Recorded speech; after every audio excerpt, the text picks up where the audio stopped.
જૈન જય ભારત. જામનગર સત્ય સૌરાજ ન્યૂઝમાં આપનું સ્વાગત છે. જામનગરનું સચોટ સત્ય ઉજાગર કરતું સત્ય સૌરાજ ન્યૂઝ. આપણે અત્યારે જામનગર શહેરના સીધી જમાતની ઓફિસમાં અત્યારે આપણે ઊભા છીએ અને જામનગર શહેરના નદીપા રોડ ઉપર સીધી જમાતની ઓફિસ છે. તેમાં ઘણા સમયથી જે સીધી જમાતની નવી બોડી છે અને જે જમાતે નક્કી કરી કે હવે અમારી સમાજનું બધું કામકાજ અને પ્રમુખ ઉપપ્રમુખની આ બોડી ની રચના કરી સમાજે, અને પછી એ લોકોએ ઘણી લડત કરી, વકફ બોર્ડમાં ગયા અને વકીલ રાખી અને આગળની કાર્યવાહી કરી. તો તે સીધી જમાતનો ઓર્ડર પણ આવી ગયો છે વકફ બોર્ડ તરફથી, અને આપણે આગળની ચર્ચા કરશી. કાલ 23 તારીખે જે પેજ વાયરલ કર્યું સત્ય સૌરાજ ન્યૂઝે, એના બધા પુરાવા સાથે બધું ચેક કરી અને પેજ વાયરલ કરવામાં આવ્યું. તો અન્ય જામનગરમાં એવા સોશિયલ મીડિયામાં કોઈ શખ્સ દ્વારા સત્ય સ્વરાજ ન્યૂઝના નામ ઉપર આક્ષેપ કરવામાં આવ્યા અને સત્ય સ્વરાજ ન્યૂઝના પેજ ઉપર ગેરમાર્ગે કંઈક લખી અને સોશિયલ મીડિયામાં વાયરલ કરવામાં આવ્યું. તો શું પત્રકારની અવાજ દબાવવાની કોશિશ ચાલી રહી છે જામનગર શહેરમાં, અને શું પત્રકાર ઉપર હવે શું જીવનો પણ જોખમ રહેશે? તો આપણે આગળની ચર્ચા કરશી. સીધી જમાત સાથે સીધી જમાતના સેક્રેટરી અને પ્રમુખ પણ અહીંયા તમે જોઈ શકો છો નજરે. તમે કેટલા ટાઈમથી શું શું છે જરાક વિગતવાર સમજાવશો? જી ચોક્કસ મુસ્તાકભાઈ. જય હિન્દ જય ભારત સાથે હું જામનગર સમસ્તી સીધી જમાતનો હાલ સેક્રેટરી સમાજ દ્વારા નિયુક્ત થયેલો છું. અને આ બનાવ વાત કરીએ તો 3/11/2024 ના રોજ સૌ પ્રથમ શરૂઆત થયેલી હતી. 3/11/2024 ના રોજ જે સૌ પ્રથમ સમાજની મીટિંગ બોલાવવામાં આવેલી હતી અને તે મીટિંગની અંદર સમગ્ર સમાજના એક અવાજે નવનિયુક્ત બોડીની રચના કરવામાં આવેલી હતી. અને જે પૂર્વ બોડી હતી, જે જૂની બોડી હતી, તેનો સમાજ દ્વારા બહિષ્કાર કરવામાં આવેલો હતો. હવે એ બહિષ્કાર બાદ જે તે સમયે જે પૂર્વ પ્રમુખ અને પૂર્વ મંત્રી હતા તેના દ્વારા એવું કહેવામાં આવેલું હતું કે આવનારા 2 થી 4 દિવસની અંદર સમાજનું તમામ પ્રકારનું મટીરિયલ, જેવા દસ્તાવેજો છે, સમાજની ચાવીઓ છે, આ બધી જ વસ્તુઓ જે સમાજ લેવલનું બધી વસ્તુઓ થતી હોય છે તે તમને 2 થી 4 દિવસમાં આપી દેશે. અને 2 થી 4 દિવસ વીતી ગયા હોવા છતાં પણ તેના દ્વારા કશું જ પ્રકારના ડોક્યુમેન્ટ કે કશું જ પ્રકારના અમને દસ્તાવેજો કે આપવામાં ના આવ્યા. તે સમયે અમે તેને ફોન દ્વારા, મેસેજના માધ્યમ દ્વારા, અલગ અલગ માધ્યમ દ્વારા તેને પૂછવામાં આવેલું કે ભાઈ તમે 2-4 દિવસની મુદત લીધેલી હતી છતાં અમારા સુધી આ બધી વસ્તુ પહોંચેલી નથી, તો તમે કેટલા સમયમાં આપશો? તો તેના દ્વારા એવું કહેવામાં આવેલું હતું, જે પૂર્વ પ્રમુખ હતા, કે ભાઈ મેં તો રાજીનામું આપી દીધેલું છે અને નિયમ મુજબ રાજીનામું જે તે સમયના નવા મંત્રી નહીં પણ જૂના મંત્રીને આપવું પડે. તો આ જે વસ્તુ છે, આ જે કાયદો છે, એ ક્યાં લખાયેલો છે, કઈ જગ્યાએ લખાયેલો છે?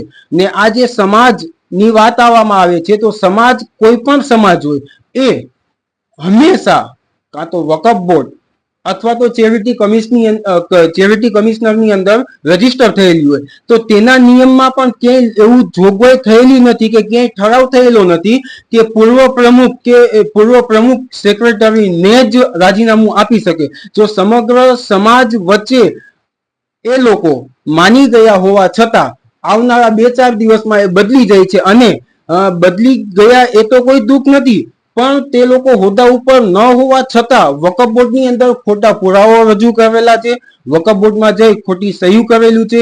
એ વકફ બોર્ડની અંદર ગયા એની જાણ અમને થતા એટલે તરત જ બીજા દિવસે અમે ત્યાં વકફ બોર્ડમાં પહોંચી ગયેલા હતા. અને વકફ બોર્ડની અંદર અમે જે તે પુરાવાઓ માંગેલા, તો એ પુરાવાઓની અંદર જે ભૂતકાળની અંદર જે વ્યક્તિઓનું અવસાન થયેલા હતા એવા વ્યક્તિઓના નામ, એવા વ્યક્તિઓની સહી, ઇવન જે વ્યક્તિ બેડ રેસ્ટ ઉપર હતા, એટલે કે એક્સિડન્ટ કેસની અંદર કે કોઈ પણ કારણ સંજોગોની અંદર જે તે સમયે મીટિંગમાં નહોતા પહોંચી શક્યા એવા વ્યક્તિઓના ફોટા સહિત ખોટા પુરાવાઓ રજૂ કરી અને પોતાના નવા નામ ચડાવવા માટે ગયેલા હતા. એટલે અમે તેની સમક્ષ વાંધા અરજી આપેલી હતી અને એ વાંધા અરજી અમારી વકફ બોર્ડ, ગુજરાત રાજ્યના વકફ બોર્ડ ગાંધીનગર ખાતે આવેલું છે, તે વાંધા અરજી અમારી સ્વીકારી અને અમારું નવા નામ ચડાવી આપવામાં આવેલું. સમય હાઈલો એક કેસ અંદાજે 3/11/2024 ના રોજ જે પ્રથમ વસ્તુ થયેલી હતી અને અમે વાંધા અરજી તેની સમક્ષ 19/11/2024 ના રોજ આપેલી હતી. એટલે કે 19/11/2024 થી લઈ અને આ અમારો જે પસાર થયેલો છે વકફ બોર્ડ દ્વારા જે આદેશ થયેલો છે, ઓર્ડર થયેલો છે, એ 25/2/2025 ના રોજ અમને આપવામાં આવેલો છે અને તેમાં સાફ લખેલું છે કે આજ દિનથી આવનારા દિવસો સુધી, જ્યાં સુધી તમારો ટર્મ પૂરો ન થાય ત્યાં સુધી હાલ નવનિયુક્ત બોડી કાર્યરત રહેશે. જે જૂની બોડી હતી તે અત્યારે રદ કરેલી છે, કેન્સલ થયેલી છે. તેના માટે વકફ બોર્ડનો પીટીઆર પણ અમારી સમક્ષ આવેલો છે. આ બધું હાથ ઉપર આવતા અમે સત્ય સ્વરાજ ન્યૂઝમાં જે સત્યને સામે આવે છે, એ સત્યને સામે લઈ આવે છે, એ ન્યૂઝ ના માધ્યમ દ્વારા આ બધા જ પુરાવાઓ આપી અને અમે એડ આપેલી હતી, જે ન્યૂઝ આપેલા હતા અને જે ન્યૂઝ આપી હતી ત્યારબાદ અવનવા જૂના સમાજની અંદર એટલે કે જે મેસેજનું માધ્યમ દ્વારા જે માહિતી પહોંચાડવાના હોય છે એ ખૂબ જ ખોટા મેસેજો આપે છે અને અવારનવાર આપણે જોઈએ છીએ કે એવું નથી કે સમાજ લેવલે બહાર પણ કોઈ પણ જગ્યાએ જ્યારે જવામાં આવે છે તો ત્યારે પોતાના ખોટા રોપ જમાવે છે, પોતાની ખોટી જે બધી વસ્તુ હોય છે તે જમાવે છે અને જ્યારે એની પાસેથી અમે ચાવી, ઓફિસની ચાવી, જે અત્યારે આપણે જે ઓફિસની અંદર ઉભા છીએ, આ વકફ બોર્ડનો ઓર્ડર આવ્યો તો 25/2/2025 ના રોજ, એટલે અમે એ લોકોને 28 તારીખના રોજ એને ફરી પાછા અમે સમાજના હિત માટે, અમને તો આશા જ નહોતી કે અમે એ લોકોને બોલાવી, પણ છતાં સમાજના કાર્ય માટે અને સમાજના હિત માટે અમે ફરી પાછા એ લોકોને બોલાવ્યા અને એને બોલાવી અને કીધું કે ભાઈ હવે તો તમે એવું કહેતા હતા કે વકફ બોર્ડનો ઓર્ડર થઈ જશે તો અમે તમને બધી વસ્તુ આપી દેશી.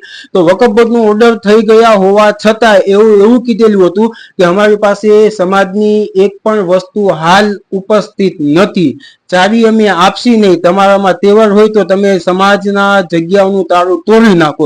અને એ અંતર્ગત બધા ઓડિયો પણ અમારી પાસે છે, જરૂર પડશે તો અમે ઓડિયો પણ અમે આપની સમક્ષ રજૂ કરશી.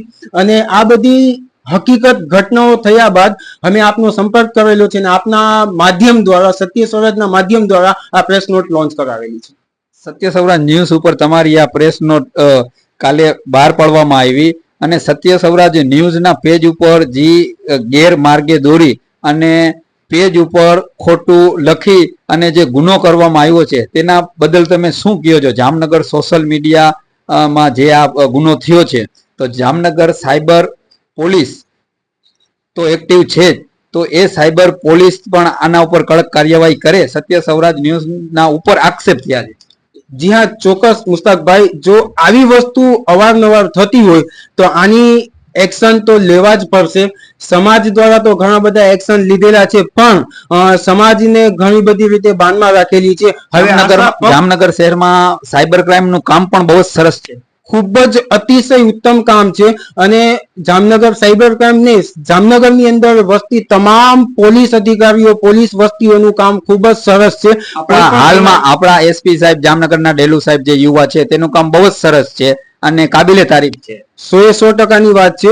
કોઈ પણ ગુનો થયો હોય અથવા તો કોઈ પણ ગુનો થવાની એ લોકોને આંચ થતી જ હોય છે કે આવનારા દિવસોની અંદર કદાચ આવું થવાનું છે, તો એ ગુનો થતા અગાઉથી જ અટકાવી શકે છે અને ઘણો બધો સાથ સપોર્ટ પોલીસ અધિકારીઓ આપણને આપે છે. તો આ હતું જામનગરનું સચોટ સત્ય વાત હતી આ મુદ્દાની. અને આવનારા સમયમાં જામનગર શહેરમાં જે આવા કાયદા વિરુદ્ધ જે આ સરકારી કર્મચારીને અધિકારીને ગેરમાર્ગે દોરે છે તેના ઉપર કાયદેસર કડક કાર્યવાહી થશે, એ આપણી જામનગરની પોલીસે પણ બતાવી દીધું છે. અને જામનગરની પોલીસની જેટલી આપણે વાત કરી એટલી ઓછી છે, એટલી બધી પોલીસ એક્ટિવ છે અને એટલા યુવા નવા પોલીસની ભરતી થઈ છે કે જેની આપણે જેટલી પણ તારીફ કરી પોલીસની એટલી ઓછી છે. એટલે આવનારા સમયમાં આવા કોઈ પણ હશે સોશિયલ મીડિયામાં આ જે આક્ષેપ કરવામાં આવ્યો છે, સત્ય સૌરાજ ન્યૂઝના નામને બદનામ કરવામાં આવ્યો છે, તેના ઉપર પોલીસ પણ કડક કાર્યવાહી કરશે. અને સરકાર દ્વારા પણ આવા જે પણ છે ભારતમાં જ્યાં પણ પત્રકાર ઉપર આવા આક્ષેપ કોઈની ન્યૂઝ ચેનલ કે પેજ ઉપર કરતા હોય તેના ઉપર કડકથી કડક કાર્યવાહી થશે. જામનગરથી Satya Sauraj news bureau chief Mustaq Qureshi, જય હિન્દ.